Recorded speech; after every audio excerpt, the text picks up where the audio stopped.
It's Jay, back in for another one. And tonight I have with me... Captain Keith. What's up? Oh, nothing much, man. Just happy to be back in the fold. That's right. We've been catching a lot of movies lately, so we're doing a little rundown of some of the stuff we've been seeing lately. Thanks to the Mystery Mondays happening at Cinemark.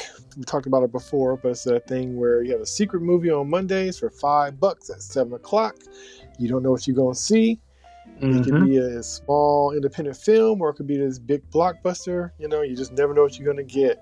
And so for $5, you know, you never know what you're going to get. And even though all the movies have been very different, and we had a few in a row that were just heavy, each time they've been good movies. I can't say I saw a bad movie out of the lot. Early on, I seen movies like Bike Riders. I saw this movie called Sing Sing with Coleman Domingo. That was about the prison Sing Sing. And they had this performance group, and that was their kind of rehabilitation thing and his story. And just these movies that's like I would want to see, but I have to make an effort to see them because they would not be playing in my town of Vallejo. They'd be playing more likely in Berkeley or Oakland, San Francisco. And when it comes to going out there to watch movies, you have complications from getting tickets or your car getting broken into or not even finding parking in time and traffic and all this other kind of stuff. So for somebody who would normally go pretty far out to see movies like this, it's nice to be able to catch movies like this. But then it's almost the type of movies you see nowadays streaming. Like, they don't hardly have movies like this anymore in the big theater. You have, like, the big explosions and the big, you know, spectacle movies, but these just kind of independent, heartwarming or heavy movies, like I said, a lot of times you just see streaming. And so it's nice to be able to catch the theater. Some of them got wide releases, some not so much. And so, you know, some we see like, oh, they coming out on Friday. And others, you saw it and it never came out. And next time you see it streaming somewhere and be like, oh, I seen that in the theater, and now it's here on, you know, streaming. So the range is vast.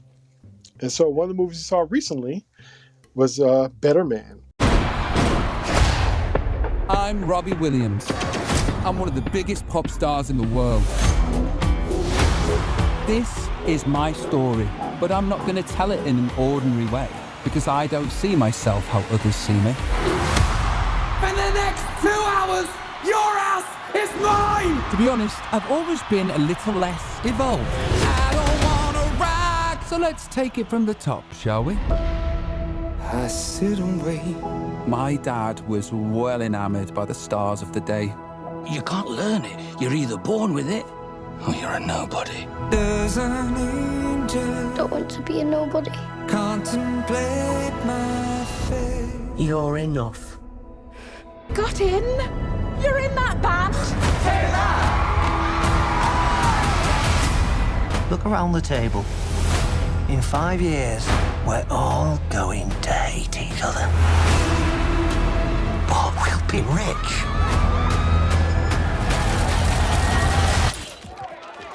Do I look like a pop star to you?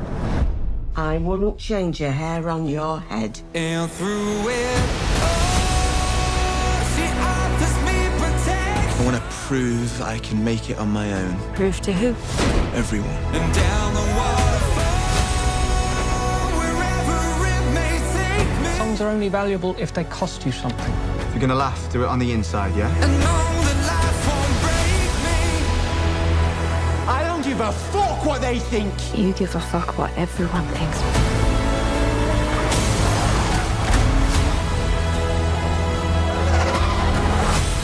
Remember, I believe in you. Through it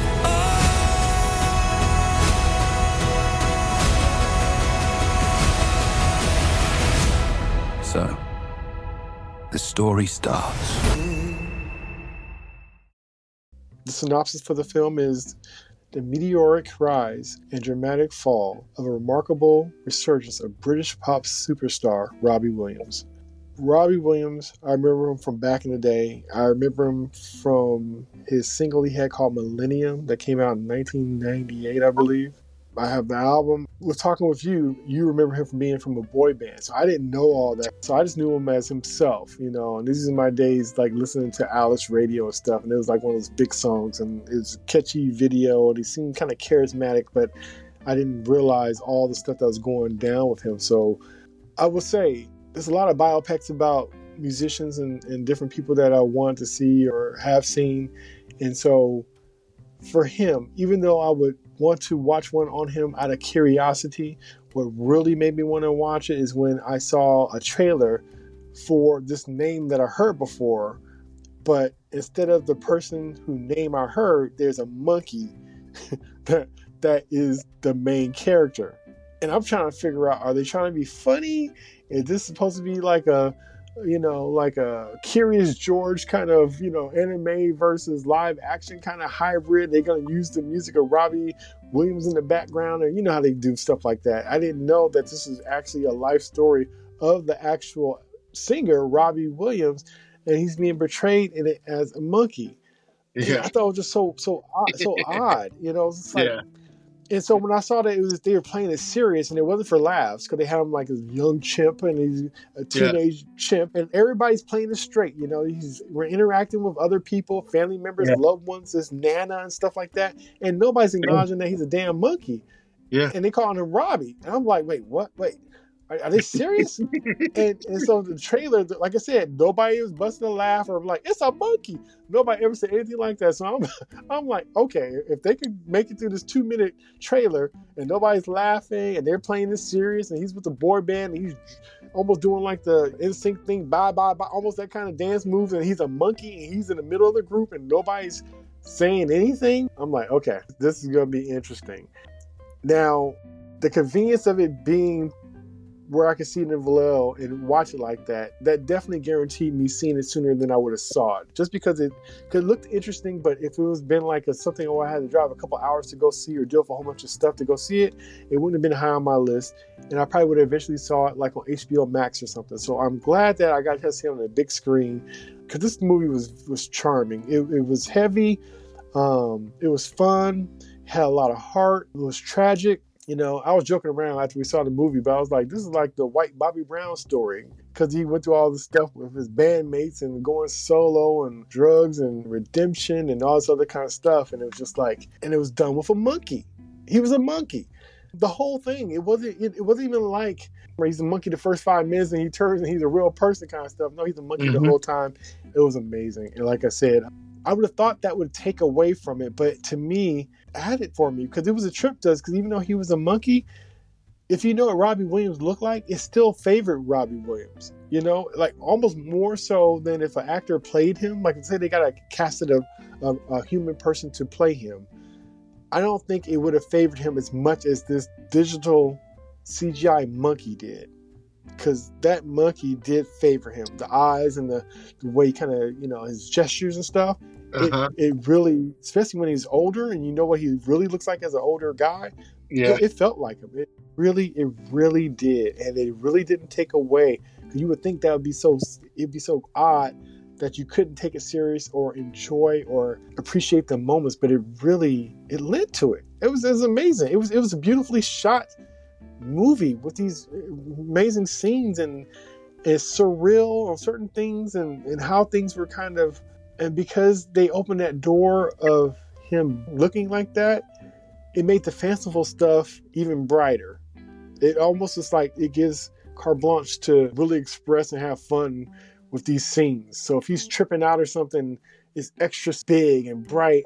It just opens up the door for magic, basically. And it was just like, and then you got the music and you got the bad boy personality and stuff. And it was just like, and then seeing where that's coming from and why he is the way he is. And, almost like Bobby Brown. Bobby don't move like he used to move. He don't sing like he used to sing, but he gets more cheers than Ralph Tresvant. He gets more cheers than Johnny Gill, who could blow anybody off the stage. People love Bobby. You hear him chanting, "Go Bobby." He don't got the moves no more. People love Bobby. And this kind of remind me of the same thing, like "Go Robbie." That's what I was thinking when I was watching. Go Robbie.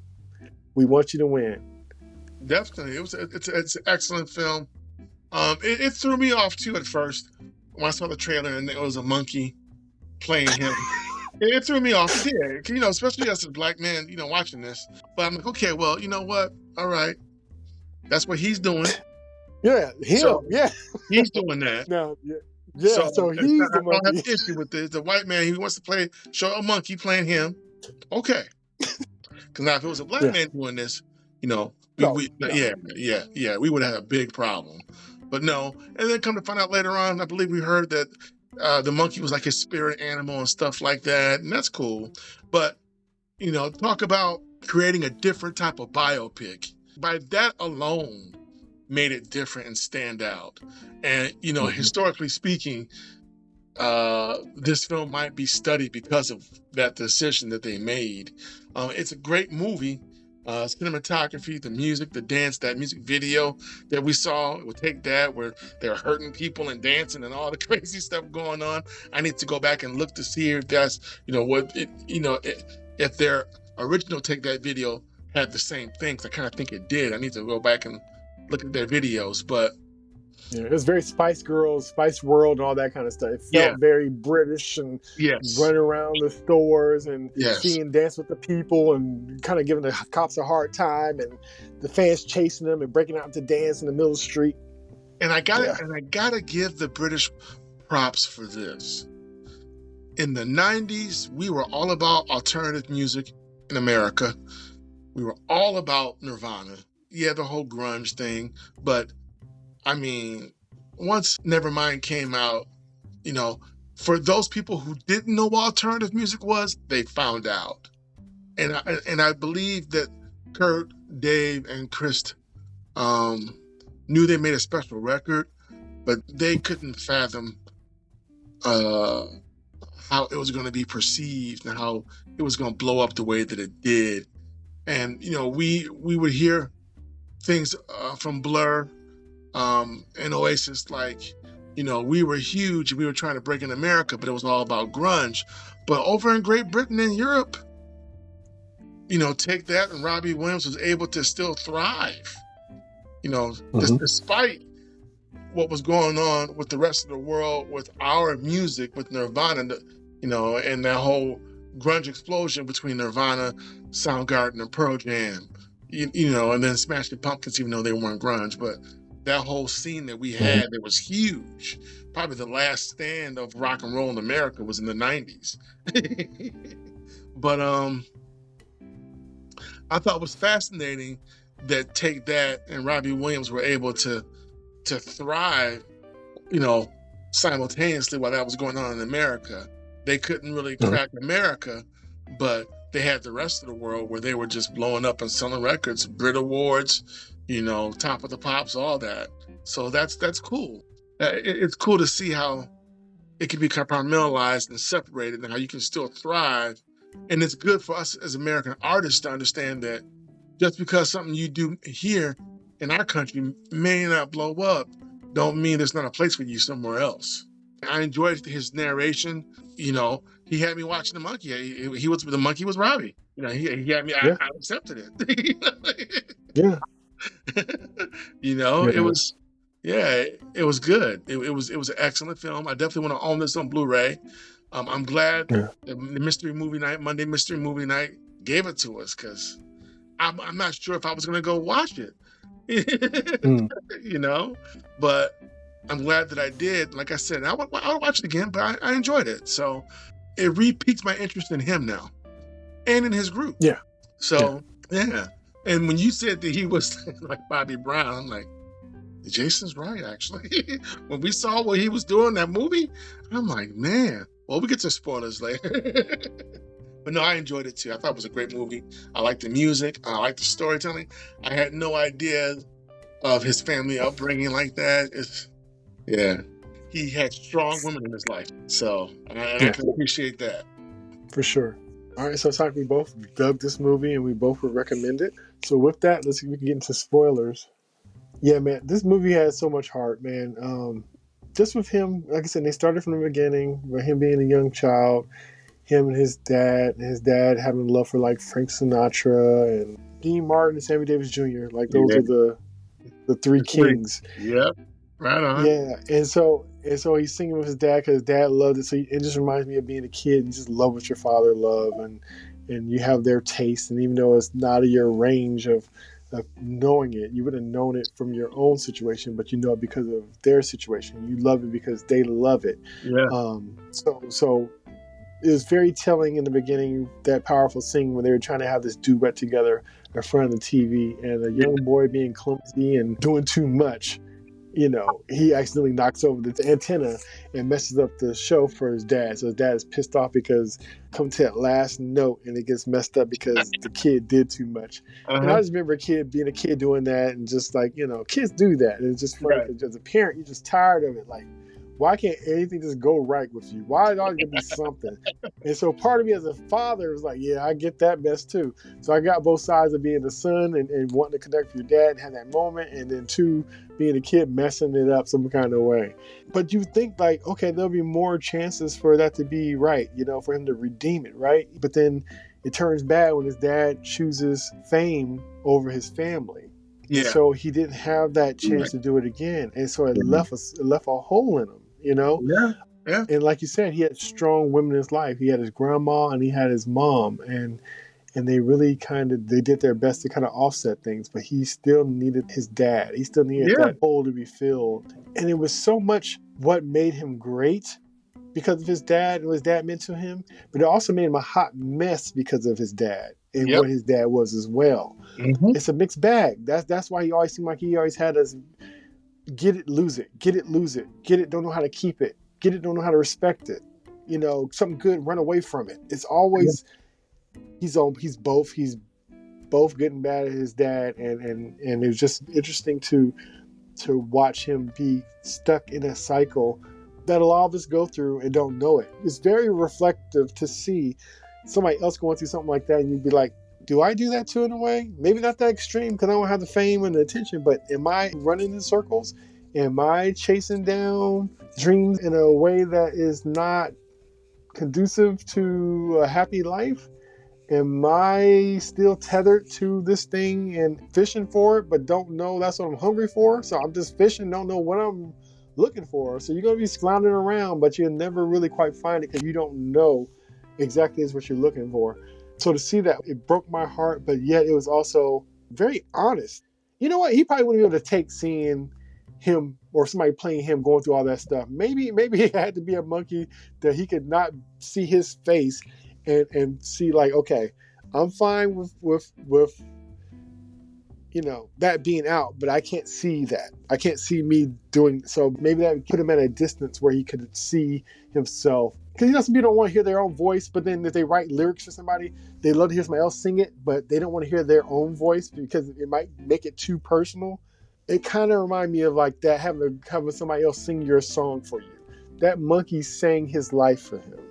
Well, and I can respect that. Like I said, it was jarring initially when I saw the trailer, but once you and I started watching the movie, I was in. I was, it just, it flowed. It was a unique and original idea. And he pulled it off, and then when you see his demons looking back at him while he's performing, that was very powerful, very powerful. I've never seen. And his demons was him. Exactly, but that's a reflection of our humanity. That's a reflection of every human being. So the movie got a little bit later and got a lot deeper too. I mean, his cocaine use was dude, bro. I was surprised he was alive. I was surprised. Because you should have been dead, dude. He was doing way too much cocaine. I was like, man, I was getting nervous watching it. I was like, he's still alive? And that was a montage, and he's still living? He made me nervous. It made me. I don't like drug movies and stuff like that. So when I saw that, it made me nervous. Like I was like, he's still alive? Like I ain't never seen nothing like that. I'm like, the montage was beast. He just kept snorting and stuff. I'm like, dude, slow down, stop. But I commend him because he didn't edit that. He didn't censor it. He let you see it all for the most part. Like, this is how mad and then when they're trying to perform and they can't wake him up and he's on the floor passed out. Yeah. I was like, But he showed it.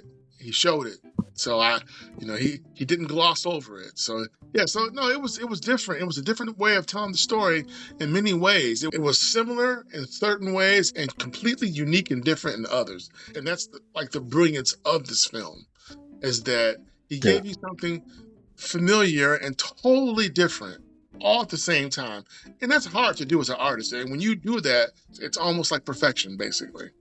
So yeah, and I really appreciate the vulnerability of him, where he didn't want to be kind of like just seen as a background dancer or whatever, you know, Yes. the fun guy. He wanted to be taken serious, and he had words on his heart he wanted to share us too, but nobody really wanted to hear him, you know, because they already had their writer, wasn't it Gary? yeah. Yeah, so just being somebody to have something to say, being on the biggest stage, and you're mute, you know, and so I'm sure that was killing him too. Being so close, but not being able to, you know, have your say, you know, which is probably more hurtful than being at home on TV watching it, is being on stage and nobody still get a chance to. You still don't get a chance to really express yourself. You know, you got to sing this song this way with this person dancing in the background thing, you know. So it was interesting to see that. And then him actually trying, and then them giving him a hard time about it, and him being with the right person to help him find his voice and to put his voice to music in a way that helped him best express himself. You know, you need that.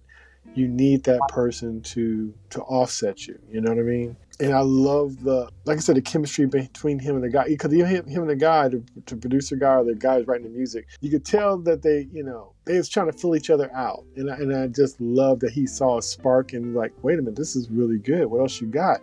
Because it was all his personal stuff. It was wasn't to be shared necessarily, but it had everything that could be turned into something that could be for everybody. And so I thought that was just really neat. And him saying like, he said something like, before I read this to you, please consider that I'm fragile, or something like that. Or he said something like, you know, like my heart is soft, or something like that. I forgot how he said it, but it was so beautiful and said so well said. But he's almost kind of like, my heart is on the outside. So before you even respond to this, I'm telling you, you know, like I could be crushed. I'm telling you now, like, and so for him to even say that, you know, a lot of times we won't say anything. And sometimes we need to say something before we present, you know. Sometimes you got to be like, hey, this is about this, or this means this to me, because you just don't know. People take things differently. People can be insensitive, and they can laugh, or they can mock, or even have an opinion when you're not asking for an opinion. I'm sharing this with you. I am not telling you this so you could give me feedback or for me to get your permission. I'm just letting you know. I'm getting this off of my chest. It's not for critique. And so for him to do that and say that, I thought that was so powerful, because us as artists, we got to do that more if we feel that we're in a vulnerable place about something and we're not quite sure about, but we want to share, but it's nothing wrong with giving that disclaimer in the beginning, like, hey, you know, hey, my heart is on my sleeve and I'm feeling vulnerable. I'm going to share this with you. Please be kind to me. And I thought, wow. And I wish I could remember exactly what he said, but that quote, when I heard that, it's just like, ooh, that was powerful. That was for me not to remember, it was still my favorite line in the movie, because I really could relate to it. It was like, wow. But like I said, when stuff matched together like that, and like I said, it went so good with the words. And even though it's not related, what it reminded me of is you, Captain Keith, and Pharmacist Chris. Yes. The way your music goes together like that, it kind of reminded me like, I don't know why and I never met Pharmacist Chris before, but I feel like I know him because of his music. But when I saw how his words and his music went together, I thought about you two for some reason. And I thought that's beautiful. Like, that's so rare, but it was supposed to be, so it happened. You know what I mean? It's so hard to find pairings of anything, any kind of relationship, right? But to have something where, you know, where music and words come together in that way, you know, and sometimes it'd be an album work. Maybe it's a whole, because What You Call It had that with for his whole career for the most part. His writing partner, what's his name? Rocket Man. John. And Bernie John. His writing. Yeah. So like, so even like that, like when you hear those stuff together, like, you know, Jimmy Jam, Terry Lewis with Janet Jackson, certain pairings, it just works. And they captured, and they captured that in the movie. And I thought, wow. Yeah, I'm glad they showed that. You know, that could have been like, I just made these hits or whatever, or he was in the room. They could have did it any old kind of way without even having the guy sitting there working through it with him. It could have just been like, or they could have left that guy out and act like he did it himself or whatever, but they didn't. And so I just love the steps that they showed and the choices that they made. Yes. And it was good to know that despite all the chaos in Robbie's life, his inner turmoil, his demons, his desire to be loved and to be the best, to be on the stage, that he was still able to pen his thoughts down in that book for years. I mean, it was his journal, basically. It was a purity that he kept with him. And when he opened it up, and like you said, and they started fleshing it out, was nice. The only problem I had with this movie is I wanted to get the chance to take that and his old manager's reaction to his success. I wanted for us to be able to see how they felt about him being the breakout star after the group broke up. And we never got to see that reaction. And that was the only thing, that was my only complaint about the film, is that I wanted to see their shock and their take and their assessment of his solo music and why it was so successful. I wanted to see that part. So, like when you watch Straight Outta Compton, they hear No Vaseline. They feel some kind of way about it, but they hear it.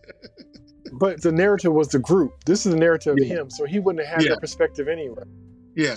Well, his perspective was they kicked him out. So I wouldn't expect to really hear from them on their side of it, to be honest, because of the way this movie was. 5 minutes, even if it's a 5-minute scene, I just wanted to see. No, I'm just saying he wouldn't. The reaction. Yeah, but I'm just saying I wouldn't think that would be in here just because it wasn't his, because really the folks he really cared about, we saw, like his mom, and we saw like his grandma and stuff like that, and his wife that was trying to connect with him and stuff like that. So if anything, it would have been just to be like a, I got those guys kind of moment kind of thing. But then that would have still been speculative anyway, because you don't know, were they on a tour bus or backstage and they saw his video, So I don't know. I thought it was so personal about him and his stuff, to the point where it was almost selfish, and he was a selfish jerk about it. But we kind of went through it because of who he was.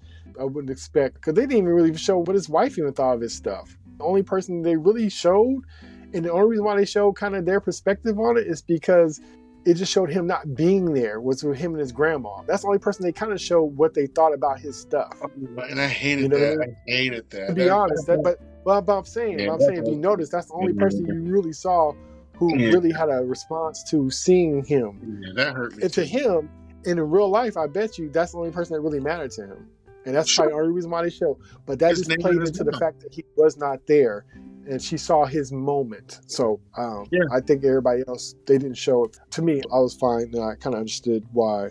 Oh no, I love the movie. That was. I mean, that's a small thing. I just would have loved to have seen what they thought. But but even without that, it's an excellent film. And like I said, it renewed my interest in him, actually. So now I want to hear his other solo albums. I only have one of them, The Eagles Landed. And I want to hear the early Take That stuff, too, with him. And he did come back to them for a minute, actually. So he did reunite with them. So, but now they're down to a 3-piece. I'll take that. But yeah, Robbie's still doing his thing. But no, good for him for telling his story. Good for him for being alive to tell his story and to set the record straight. When you show all your demons, no one can really hurt you, because you just, you put it out there. So,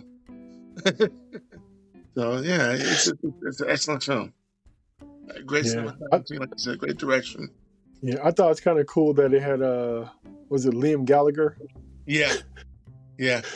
And if you know anything about them, that's how they are. So it was just like they're jerks. Yeah. And just how they kind of passed and their connection, their friendship, and that they kind of partied together, but they kind of didn't respect him and stuff. And it was interesting. And yeah, it was like they didn't, but they did, because they called them names and said, "You coming?" Yeah, we're gonna party. But you know what? But they probably thought of him being like a brother, because they treat each other like that. So exactly, it kind of So I guess they thought of him as family. Yeah, they treat each other bad like that. Yeah. So you're right. So and then in the end we got the credits. That famous picture of the two of them together. So and when after Nicole and him broke up, she went later on to marry Liam and have a kid by him. But and that was his second marriage. But oh yeah, no, it was Robbie did his thing. Better Man, definitely. Yeah, it was directed by Michael Gracie. Yep. He did a great job. He directed Rocket Man, and he also directed The Greatest Showman, and he did a music video for like Pink and stuff like that. So he's kind of a visual artist kind of guy, and so that kind of makes sense why the movie had that extra little pop to it. I think it's really cool. He really gave that movie a little something extra, because it could just be a plain old just tragic movie of this person going through all this stuff and coming up and stuff, and he kind of found a good balance. It was written by Simon Gleason and Oliver Cole, and also Michael Gracie. Yeah, it was wonderful. And then even it was tragic thing about his grandma. It was beautiful. That hurt me. Yeah. When he sits at the grave site and he eats his chips like he used to watch shows with her back in the day, and just like that was just very heartwarming. And him going around apologizing to people after he tried to get himself clean, and he's trying to make amends with everybody. And I thought it was beautiful and powerful that he didn't try to over apologize. He just kind of showed up and said what he had to say, and then let it go. Because it takes a lot of strength for that. It's hard to admit when you're wrong, or to face somebody you did wrong and stuff like that. So just to see that he was definitely going through the process, and it was neat to kind of see that, and trying to make amends the way he could, even if it was something being silly. He was doing it the way he could, and so I thought that was very powerful. And then even with the end, when he becomes the better man and he invites his dad on stage to do that song, and how he was so proud of his dad, even though his dad wasn't the best to him. And and that's when that, like I said, the title of Better Man really came from. He was the better man and did the right thing with his dad in spite of, because anybody else would be like, hey, I'm here now, I don't need you. You didn't help me get here. This, that, I give you no credit. But to be like, he's one of my favorite performers, and that he had him on stage in his moment and shared that with him, to finally get the end of, singing that song together. He messed up years ago. He got a chance to sing My Way with his dad without destroying the situation. And his dad, messed up as he is, even he was taken back by the grace that his son gave him, and to share that moment. Even though everybody's there to hear Robbie sing, he kind of stepped back so his dad could, so they could do it together. You know what I mean? Like they had that moment together. And this time on the other side of the TV. On the first time, he's on the outside of the TV. I know. This time they're on the inside of the TV, sharing it with the world. The world. Private thing that just him, his dad, and his mom was now for the world to see. With him being the better man and sharing that moment with his dad. Oh, yeah. Which, it was powerful, man. I was very touched by it many times for many reasons. And I wouldn't have thought that a damn CGI chimp would have had me about to break several times, because it had so many moments. Yeah, man. That moment. Yeah, that moment, and the moment with the grandma at the grave with the TV and the chips, that moved me too. And the moment he found out that his grandma had died and he hadn't picked up the phone, I was upset. Michael Grace did a great job directing, because he sucked us in. We were there with Robbie. We really were. So no, he should be very proud of this film. His family should be very proud of it too. From what I'm hearing, it hasn't done well. It's critically acclaimed. It's hard to describe, though. It's hard to market this. It's hard. Let me tell you how I would market it. First of all, I think Robbie should be on late night television shows here in America, talking about the film, doing a press junket. Then, whether it's Jimmy Kimmel, Jimmy Fallon, all of them, the daytime, nighttime, all of them. That's the first thing I would say. Second thing I would say is, I would say this to the press. I was Harry Styles before Harry Styles. Check out my movie. You like Harry Styles? He stands on my shoulders and my band's shoulders. So if you want to get the younger people involved, because that's the truth. He was Harry Styles before there was a Harry Styles. So sometimes that backfires. Sometimes they take offense to that, because they think people get mad because you say Chris Brown copies Michael Jackson. People get mad about that. I don't know why, because he copied Michael Jackson, who copied James Brown.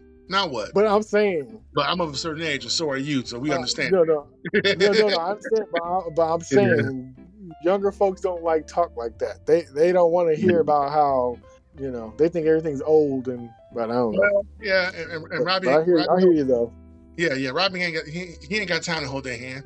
But I hear what you're saying, though. You're right. But no, if I was him, if I was his publicist, that's what I would do. But I think he needs to do a press on this, because some people just don't know who he is, especially in this country. But if he were to go on late night television and get interviewed and show a clip from it, and daytime television too, whether he's doing Sherry Shepherd, Kelly Clarkson, all that stuff. But yeah, I mean, I haven't seen any of that press. So, but I know the film will do well in streaming, but yeah. Now, and another thing too is that it could be the timing of it when it came out, when it did, going up against Mufasa and everything else that came out for Christmas. But hey, I want it to do well too. But like I said, I will buy this. I definitely want this on Blu-ray when it comes out. So, and I probably will stream it too. I do think it'll do well on streaming once it gets to that point. But yeah, I think, the final push would be he needs to come here to the States but they're saying, I think even over in Europe, I don't know if it's doing that well, but I don't know if they've really promoted it outside the trailers. Outside of the trailers that maybe some people have seen, I don't know if there's any real marketing for it. It's a January movie, so unless it's like one of those, like I said, movies that's going for, Academy Awards and all that kind of stuff. Because, they got their list of stuff that they try to push already. And like I said, I think it's like I said, it's the timing, it's time of year and stuff. So really, like I said, usually this is like the dump month for movies and stuff. Definitely, I think it'll do better on streaming. Like I said, sometimes movies just be a hard thing to sell. Like I said, it's a CGI monkey about a British pop star that people probably haven't really heard of, for the most part. Yeah. Like, people heard of him, but you know what I mean? He's not like, I don't know, like certain names you would just have to, you have to be around enough for them to come up. So in North America, he'd have to do more marketing because of that. He probably wouldn't have to do as much in Europe because they know more about him than we do here. But here, he's going to have to go the extra mile if he wants to get people to watch it. So, but yeah, definitely highly recommend it. Definitely. Me too. I'm looking forward to seeing it again. And like I said, as heavy as it was, it really just had like a lot of heart and very creative and it was a spectacle, but not annoying. It was just kind of like good balance. Really, really cool and inventive. Yes. All right. That was Jay and Captain Keith's review of Better Man. Is it still in theaters? I think it's still in theaters. Yes. So I'm sure it's becoming to streaming soon. So if you can, please catch it. I think if you like rock star documentary kind of movies and you want to hear a story of a bad boy, as a monkey, that, like I said, surprisingly, it doesn't take away from it. I don't know how they did that, but he worked it out. Go check it out for sure. All right, so that's Jay and Captain Keith. Until next time, peace. See you somewhere out in space.